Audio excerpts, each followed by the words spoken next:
দেখা যাচ্ছে একটু জলপ্রপাত, আপনারা খেয়াল রাখবেন যে পাহাড়ি রাস্তায় পানি দেখতে পান তাহলে সেটি কিন্তু অবশ্যই কোনো না কোনো লোকালয় এরিয়া মিশেছে। সেই পানির পথটি ধরে আমরা এগিয়ে যাব। এই একটি সাপ দেখতে পাচ্ছি, এই সাপটির নাম হলো ব্ল্যাক মাম্বা। এই ব্ল্যাক মাম্বা এই সাপটি অত্যন্ত বিষধর, খুবই বিষধর, খুবই, কিন্তু খেয়াল রাখবেন এটি কিন্তু আঘাত করলে কিন্তু আশেপাশে কিন্তু আপনি কোনো চিকিৎসা পাবেন না, সুতরাং সাবধানে চলাফেরা করুন। আমরা এখন ছেড়ে দেবো। আমরা সামনে যে একটি জলপ্রপাত পাবো, ওখান থেকে আমরা মায়াব করে আমরা খাবার আমরা ব্যবস্থা করবো, এবং অবশ্যই সূর্য ডোবার আগে কিন্তু আমাদের একটি থাকার জায়গার ব্যবস্থা করতে হবে। এখানে কিন্তু প্রচন্ড মশা, এই মশা কিন্তু আমাদেরকে যদি আমাদের কামড়ায় তাহলে কিন্তু আমরা অসুস্থ হয়ে পড়বো। সুতরাং আমরা এই যে দেখতে পাচ্ছেন এই ঘাসটি, এটি কিন্তু মশা নিরোধক। আমাদের শরীরে এখন আমরা এটি সব জায়গায় আমরা মাখিয়ে নেব। এখনই মাখিয়ে নেব। দেখতে পাচ্ছেন এই যে যখন মাখিয়েছি এটি সবুজ বর্ণ ধারণ করছে, আমরা পায়েও একটু মাখাবো। হ্যাঁ, ঠিক আছে, আমাদের মশা এখন কামড়াবে না। আমরা সামনের দিকে এগিয়ে দেবো। সন্ধ্যার আগে অবশ্যই আমাদেরকে থাকার জায়গা ব্যবস্থা করতে হবে। এই বাঁশটি দেখতে পাচ্ছেন, এই বাঁশটি আমরা এখন কাটবো, কেটে আমরা থাকার ব্যবস্থা করব। আমাদের আরো কিছু বাঁশ লাগবে। এই একটি এভাবে দিয়ে আমরা ব্যবস্থা করবো, এবং খেয়াল রাখতে হবে আমরা উপরে কিছু দেওয়ার চেষ্টা করবো, কারণ কোনো সাপ বা কোনো পোকামাকড় যেন আমাদেরকে আঘাত করতে না পারে। আপাতত বাঁশটি থাক, এরপরে যা লাগবে নিয়ে নেবে। তখন আমরা সামনের দিকে যাব। দেখা যাচ্ছে প্রচন্ড ভিড় খাত, খেয়াল করেছেন কি পিচ্ছিল। এখানে যদি আপনি আশা করেন জীবন বাঁচাতে আপনাকে যা যা করা দরকার তাই করতে হবে। আচ্ছা, সাবধানে মুভ করবো আমরা, কিন্তু এখান থেকে খেয়াল রেখে যেতে হবে। আপনার মনে বল রাখতে হবে, শক্তি রাখতে হবে। যখন যেখানে যে খাবারটি পাবেন আপনাকে এনার্জি দেবে, সেই খাবারটি আপনার খেতে হবে। দেখা যাক, সামনে কিন্তু প্রচন্ড খাড়া খাদ, আমরা নেমে যাচ্ছি। এরকম আমি একটি পরিস্থিতির ভিতরে পড়েছিলাম সাইবেরিয়াতে গত বছর।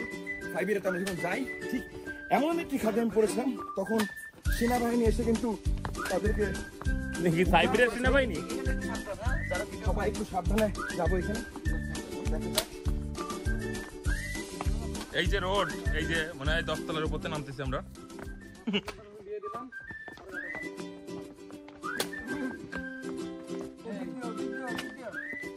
কেউ সংসারী মারাবা না, কারণ একজনের সহায় করে যাবে।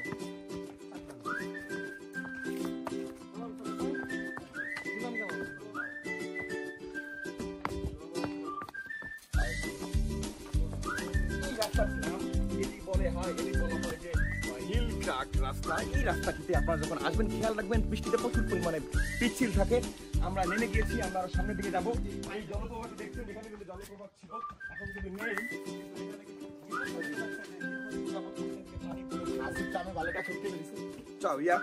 ঝর্ণা, এখানে পিচ্ছিল আমরা যাবো। এই দেখতে পাচ্ছি এটার নাম গিনি পোকা। গিনি পোকা এটি মাটির নিচেই থাকে মাঝে মাঝে, কিন্তু মাঝে মাঝে উঠে আসে তখন তাদের প্রচন্ড স্যাঁতস্যাঁতে পরিবেশ পায়। আজকে স্যাঁতস্যাঁতে পরিবেশ পেয়ে এই গিনি পোকা উঠে এসেছে। আমরা এই গিনি পোকাটাকে একটু পরে আমরা কাঁচা খাবো। তুমি ধরো, আমি পিছনে আছি, আমরা পিছনে থাকলে ভালো হবে। বামে খেয়াল, বামে ফুল খাত, বামে কিন্তু সরাসরি খাত, একদম নিচে বলে দেবো।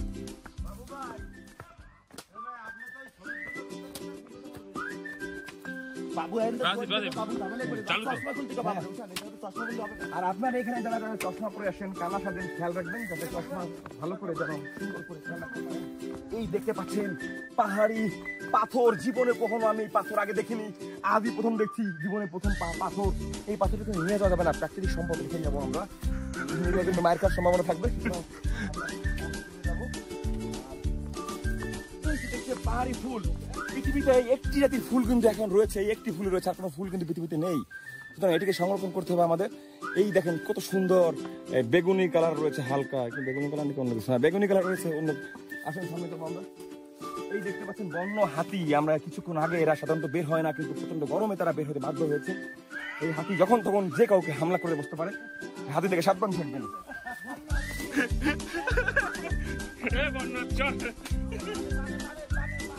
বাম খেয়াল রেখো, বামে খাত, ফুল খাত।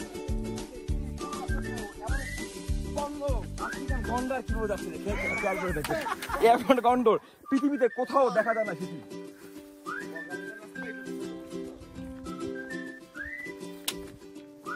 এই যে ফুল খাত, আমাদের বছর আগে ঠিক এমন একটি খাত থেকে লাভ দিতে গিয়ে আমার মাজার 10টি হাড় ভেঙে গিয়েছিল। এরপর থেকে আমি লাফালাফি বাদ দিয়েছি, তার কারণে আমি এখন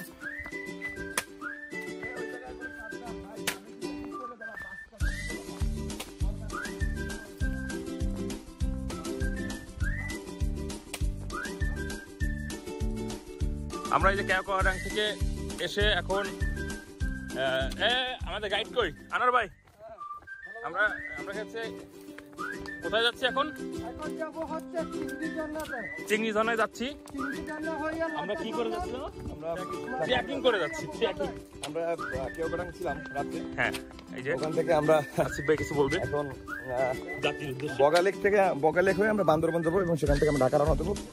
আমরা একটু সবাই যাচ্ছিলাম যে স্থানীয় যে এই যে আদা গাছ, স্থানীয় যে গ্রামগুলো রয়েছে সেই গ্রামে তারা কিভাবে জীবনযাপন করে বা আশেপাশে পরিবেশটা কেমন সেটা আসলে গাড়ির ভিতরে বসে খুব বেশি অনুধাবন করা যায় না। সেটির অভিজ্ঞতা নেওয়ার জন্য আমরা আসলে আমাদের গাইড সামনে রয়েছে আনোয়ার ভাই। আমরা গাড়ি থেকে নেমে গেছি, আমাদের চাঁদের গাড়ি বগালেক আমাদের জন্য অপেক্ষা করবে। আমরা চিংড়ি যে ঝর্ণাটি রয়েছে সেই এই যে আমি একটু তার ফাঁকে একটু রোডটা দেখাই নিয়ে যাই যে এই দেখেন কত বড় খাড়া রোড, উঁচু নিচু পাহাড়ি রোড। আমরা আপনারা যদি কেউ এসে থাকেন সবাই একটু সাবধানে আসতে এবং চেষ্টা করবে একটু যে জুতাগুলোতে গ্রিপ রয়েছে সেই জুতা পরে আসার।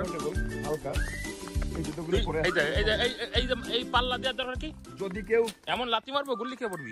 যদি কেউ হেঁটে ট্রেকিং করে আপনারা বগালেক থেকে আস্তে এই যে এই চার বগালেক থেকে এই যে আমাদের ট্রেকাররা নামতেছে। এই যে আমাদের বাংলাদেশ ছাত্রলীগের উপসাংস্কৃতিক সম্পাদক জসিম ভাই, সে একদম মানে প্রকৃত শিল্পী, তার গানে আমরা মুগ্ধ হয়ে গেছি। এটা হচ্ছে মরা গুহা, নিচে অসংখ্য ছোট ছোট পাথর রয়েছে এবং যাকে বলে ভয়ঙ্কর সুন্দর, যাকে বলে খুব ভয়ঙ্কর কিন্তু দেখতে খুব সুন্দর। আপনারা সবাই আসলে খুব হালকা জিনিসপত্র নিয়ে আপনারা মুভ করবেন, না পারতে কোনো জিনিসপত্র আনা যাবে না এখানে। আমরা পাহাড়ি রাস্তা অনেক উঁচু নিচু। এই যে বাবু সেলফি সেলফি সেলফি বাবু শুরু হয়ে গেছে। সে সব জায়গায় তার একটা সেলফি দরকার।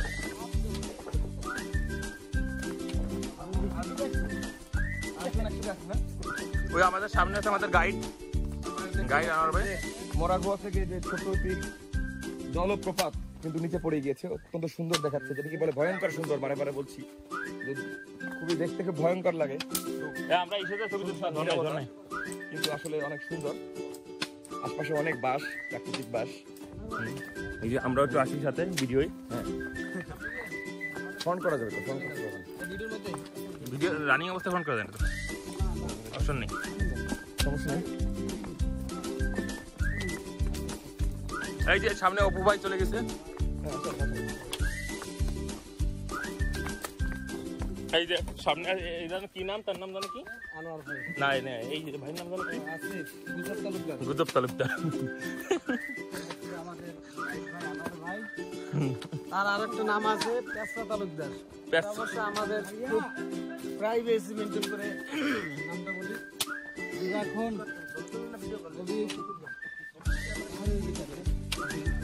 এই যে উপরে বন জঙ্গল, তার মাঝখান থেকে রোড, আমরা সেখান থেকে যাচ্ছি। এই যে প্রাকৃতিক যে সৌন্দর্য, এটা আসলে গাড়িতে এসে, চাঁদের গাড়িতে এসে উপভোগ করা সম্ভব নয়, কিন্তু আবার হেঁটে আসতে গেলেও তো স্ট্যামিনার খুব প্রয়োজন। আপনারা যারা আসতে চান তারা খেয়াল রাখবেন ব্যাগের মধ্যে জুস টুস, ব্যাগে তারপরে পানি যথেষ্ট জাতীয় তরল খাবার যেন থাকে, নিয়ে আসতে হবে। সেটা মুখ করতে পারেন সুন্দর সুস্থভাবে। কে যে পিছনে কে যে বাবু দাঁড়ায় গেলে কিন্তু প্রবলেম তোমার? কোনো প্রবলেম নাই ভাই। এই যে গভীর জঙ্গলে জঙ্গল ট্রেকিং করার একটা মজা আলাদা।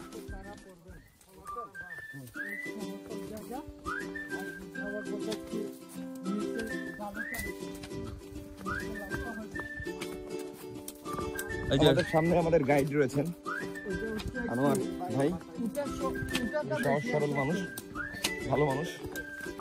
গত 2 দিন যাবত তিনি আমাদের সাথে রয়েছেন এবং চমৎকারভাবে কোথায় কোন প্রাকৃতিক সৌন্দর্য রয়েছে আমরা যেন সংক্ষিপ্ত সময় সেগুলোকে উপভোগ করতে পারি সেই ব্যবস্থা তিনি করেছেন। আমরা এই প্রথম এই 3টে জেলা দেখলাম, তাই না? আমরা আমাদের লক্ষ্য ছিল শুধু সাজেক ভ্রমণ, কিন্তু আমরা সাজেকে যাওয়ার পরে আমরা সিদ্ধান্ত নেই যে আমরা বান্দরবানে রাঙামাটিতে আসবো। বান্দরবনে আসার প্ল্যানটি করি, কিন্তু বান্দরবনে আসার সহজ যে রুটটি ছিল সেই হলো খাগড়াছড়ি থেকে রাঙামাটি, দেন বান্দরবন, তারপর বগালে। আমরা খুব সুন্দর একটি মনোরম পরিবেশের মধ্য দিয়ে আমরা রাঙামাটি পৌঁছাই, কাপ্তাই লেকের মধ্য দিয়ে, এবং সেই সৌন্দর্য আসলে ভাষায়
শুরু।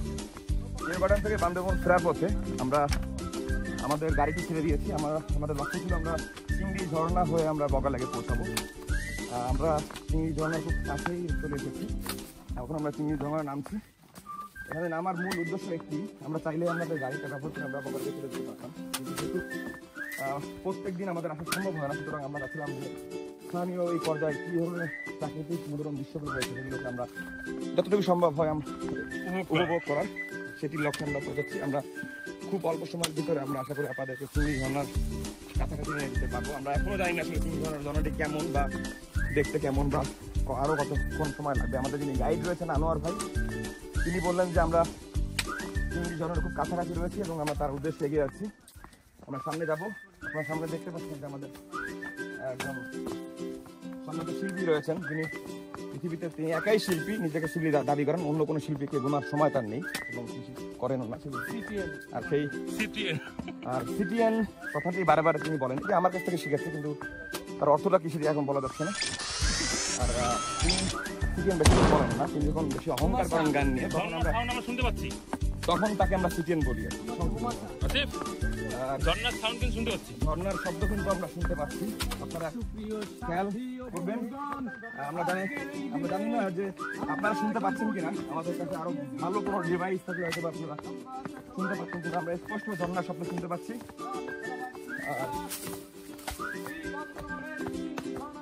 দেখছেন যে বান্দরবনের চিংড়ি ঝর্ণা থেকে ঝর্ণা এসেছে, শিল্পী কিন্তু পাগল হয়ে গিয়েছে অলরেডি। আমরা তার কিছুক্ষণ আমরা করি, খুবই সুন্দর এবং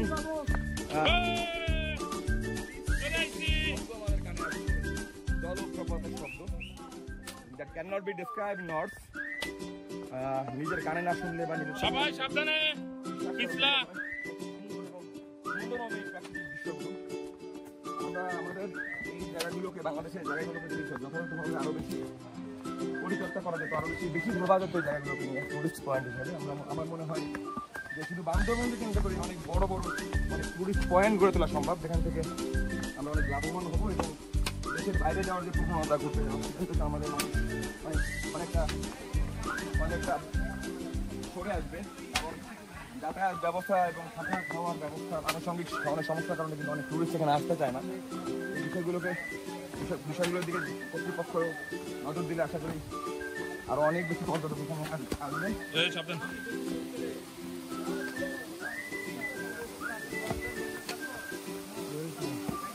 এই যে চিংড়ি ঝর্ণা চলে এসেছে না,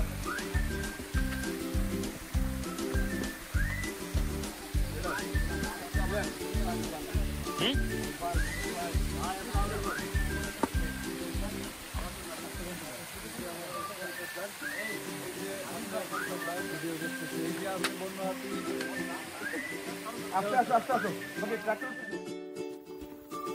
এই প্রাকৃতিক পরিবেশের মাঝখানে বেঁচে থাকা খুব কঠিন একটি ব্যাপার। তারপরও কিছু মানুষ বেঁচে রয়েছে, তারা যে সমস্ত খাবার এখানে খায় তারা আসলে সেগুলো স্বেচ্ছায় খায় তা নয়, তারা কিন্তু জীবন বাঁচানোর জন্য খায়। এই আমরা কিছুক্ষণ আগে যে শাকটি আমরা খেলাম, এই দেখা যাচ্ছে এখানে এই যে এটিকে বলে যে একটি পাহাড়ি লতা। এটি আসলে কিভাবে বিষ মুক্ত কিনা এটি কিনবেন দেখবেন, এটি সবুজ।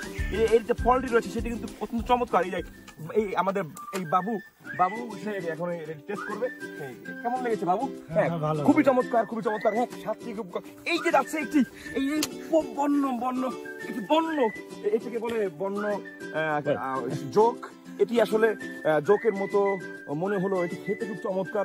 আমি এখন আপনাদের খেয়ে দেখাবো। এত কষ্টে লাগছে কিন্তু এটা কিন্তু অত্যন্ত এনার্জি দেবে আপনার শরীরে চলার জন্য। এই প্রতিকূল পরিবেশে টিকে থাকার জন্য আপনার যা যা করা দরকার করতে হবে। ওই দেখতে পাচ্ছেন একটি ওই যে পানির জলপ্রপাত। আমরা নিশ্চয়ই এই পানির জলপ্রপাত থেকে যেতে যেতে আমরা কোনো লোকালয় আমরা পেয়ে যাবো। দেখি সামনে থেকে আমরা চলে যাবো। সবসময়